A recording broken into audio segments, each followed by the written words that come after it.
നമുക്കറിയാമല്ലോ, ഒരു school admission തുടങ്ങുന്ന സമയത്ത് നമ്മുടെ അടുത്ത് തന്നെ കേന്ദ്രീയ വിദ്യാലയത്തിൽ ഒരു അഡ്മിഷൻ കിട്ടുമോ എന്ന് ചോദിച്ചുകൊണ്ട് വിവിധ രാഷ്ട്രീയ പാർട്ടിയിൽ ആൾക്കാർ വരാറുണ്ട്. വിവിധ രാഷ്ട്രീയ പാർട്ടിയിൽ ആൾക്കാർ എൻ്റെ അടുത്ത് വരാറുണ്ട്. ഇപ്പം ഞാൻ തിരുവനന്തപുരത്ത് നിന്ന് സംസാരിക്കുന്ന ആളാണ്. ശ്രീ AR റഹീമിന്റെ അടുത്ത സുഹൃത്തുക്കളായിട്ടുള്ള കമ്മ്യൂണിസ്റ്റുകാരായിട്ടുള്ള എൻ്റെ സുഹൃത്തുക്കൾ ഉൾപ്പെടെയുള്ളവർ എൻ്റെ അടുത്ത് വന്നിട്ട് KVയിൽ ഒരു അഡ്മിഷൻ എങ്ങനെയെങ്കിലും റെഡിയാക്കാൻ പറ്റുമോ എന്ന് ചോദിച്ച് വന്നിട്ടുള്ള സാഹചര്യങ്ങൾ ഉണ്ടായിട്ടുണ്ട്. ഞാൻ ആരെയും വ്യക്തിപരമായി അധിക്ഷേപിക്കുന്നൊന്നുമല്ല. യഥാർത്ഥത്തിൽ PM ശ്രീയുടെ കാര്യത്തിൽ ആരാണ് കേരളത്തിൽ ഒളിച്ചുകളി നടത്തുന്നതെന്നാണ് ശ്രീ യുവരാജ് ഗോകുൽ താങ്കൾ പറയുക. BJP ഈ SSK ഫണ്ട് ഒഴികെ അല്ലെങ്കിൽ ഈ PM ശ്രീയുമായി ബന്ധപ്പെട്ട ഫണ്ട് ഒഴികെ മറ്റൊന്നും ഞങ്ങൾ തടഞ്ഞു വെക്കില്ല എന്ന് പറയുന്നതിൽ എന്താണ് മനസ്സിലാക്കുന്നത്? ശ്രീ ഗോപികൃഷ്ണൻ, ഇതിനകത്ത് രണ്ടുപേര് ഒളിച്ചുകളി നടത്തുകയാണ് എന്നുള്ളതാണ്. രണ്ടുപേർക്കും ശരിക്കും പറഞ്ഞാൽ ഈ പദ്ധതി നടപ്പിലാക്കപ്പെടണം എന്നുള്ള അതിയായ ആഗ്രഹം ഉണ്ടായിരുന്നു എന്നുള്ള കാര്യമാണ് കഴിഞ്ഞ കുറച്ച് നാളുകളായിട്ടുള്ള രാഷ്ട്രീയം നിരീക്ഷിക്കുമ്പോൾ, പ്രത്യേകിച്ച് ഈ വിഷയത്തിലുള്ള രാഷ്ട്രീയം നിരീക്ഷിക്കുമ്പോൾ നമുക്ക് എല്ലാവർക്കും തന്നെ മനസ്സിലാകുന്നത്. നമ്മുടെ മുൻ വിദ്യാഭ്യാസ മന്ത്രിയായിരുന്ന ശ്രീ V ശിവൻകുട്ടി ആദ്യഘട്ടത്തിൽ വലിയ തരത്തിൽ ഈ PM ശ്രീ പദ്ധതി ആവട്ടെ അല്ലെങ്കിൽ നാഷണൽ എഡ്യൂക്കേഷൻ പോളിസി ആവട്ടെ വളരെയധികം ഫേവർ ചെയ്ത് സംസാരിച്ചിരുന്ന ഒരു വ്യക്തിയാണ്.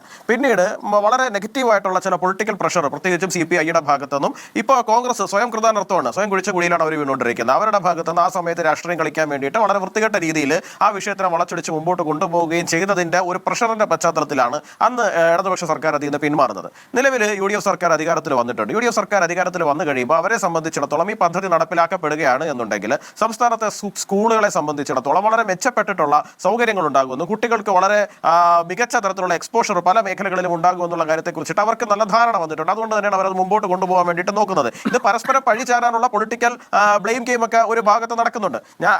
ഞാൻ പറയുന്ന ഒരു പോയിന്റ് എന്ന് പറഞ്ഞു കഴിഞ്ഞാൽ ഈ പൊളിറ്റിക്കൽ ബ്ലെയിം ഗെയിമിന്റെ ഒടുവിൽ ഹൂ ഇസ് ദ ലൂസർ എന്നുള്ളതാണ്. ആരാണ് ഇതിനകത്ത് നഷ്ടം വരുന്നത്, ആർക്കാണ് ഇതിനകത്ത് നഷ്ടം വരുന്നത്? അത് നമ്മുടെ നാട്ടിലെ കുട്ടികൾക്കാണ്. നോക്കൂ, നമ്മുടെ നാട്ടിലെ ഏതാണ്ട് എല്ലാ സംസ്ഥാനങ്ങളും 99.99% സംസ്ഥാനങ്ങൾ ഈ കാര്യം നടപ്പിലാക്കി കഴിഞ്ഞിട്ടുണ്ട്.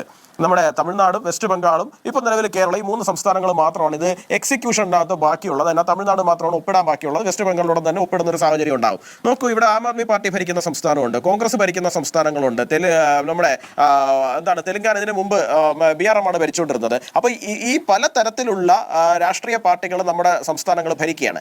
ജാർഖണ്ഡ് ഭരിക്കുന്നത് JMM ആണ്. ഇവിടെ എല്ലാം നടപ്പിലാക്കി കഴിഞ്ഞിട്ടുണ്ട്. എന്ത് കാവ്യ ഭീകരതയാണ് ഇതിലൂടെ നടപ്പിലാക്കിയത് എന്നുള്ള കാര്യം ഇതിൽ ആർക്കെങ്കിലും പറഞ്ഞു തരാൻ വേണ്ടിയിട്ട് സാധിക്കും? ഞാൻ മനസ്സിലാക്കുന്നിടത്തോളം ജാർഖണ്ഡിൽ ഗവൺമെന്റിനകത്ത് ഇടതുപക്ഷത്തിന് വരെയും സ്റ്റേക്ക് ഉണ്ട്, ഒരു പിന്തുണ കൊടുത്തിട്ടുണ്ടെന്നാണ് ഞാൻ മനസ്സിലാക്കുന്നത്.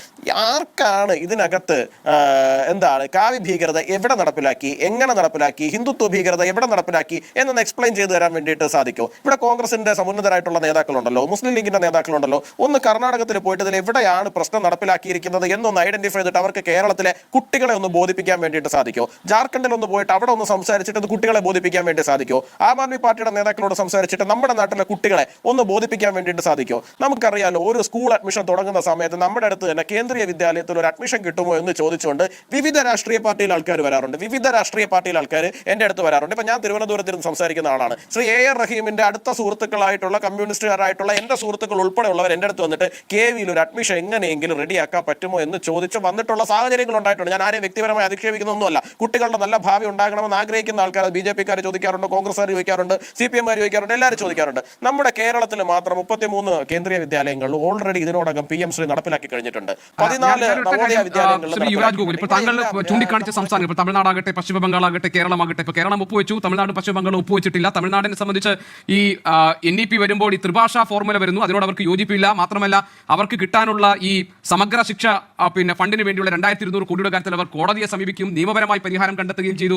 പശ്ചിമ ബംഗാളിനെ സംബന്ധിച്ച് PM ശ്രീ എന്ന ബോർഡ് പേര് വെക്കുന്നത് തന്നെ ശരിയല്ല. കാരണം ഇതിന്റെ 40% ചെലവ് സംസ്ഥാനം വഹിക്കുമ്പോൾ ഇത് കേന്ദ്ര പദ്ധതി എന്ന നിലയിൽ പ്രധാനമന്ത്രിയുടെ പേരും ഫോട്ടോയും ഒക്കെ വെച്ച് അതിനെ ഹൈജാക്ക് ചെയ്യുന്നതിനോട് യോജിക്കാൻ കഴിയില്ല എന്ന് പശ്ചിമ ബംഗാൾ സർക്കാർ ഒരു നിലപാടെടുത്തു. ഇതൊക്കെ രാഷ്ട്രീയ നിലപാടുകളാണ്.